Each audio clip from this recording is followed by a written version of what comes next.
Dhaka elevated এক্সপ্রেসওয়েতে চলাচলকারী গাড়ি গতিসীমা অতিক্রম করলেই মামলা দেওয়া হবে।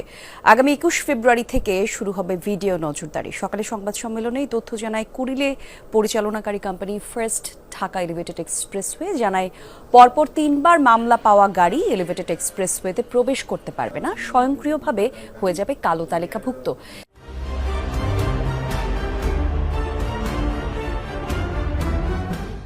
এলিভেটেড এক্সপ্রেসওয়েতে সর্বোচ্চ গতি 80 কিলোমিটার করার প্রস্তাব দেওয়া হয়েছে। কোম্পানির যান চলাচল সুরক্ষা এবং নিরাপত্তা বিভাগের পরিচালক হাসিফ হাসান খান বলেন, 100 কিলোমিটারের বেশি গতিসীমা অতিক্রম করলেই পুলিশকে জানানো হবে। ঢাকা মেট্রোপলিটন পুলিশের পক্ষ থেকে মামলা দেওয়া হবে।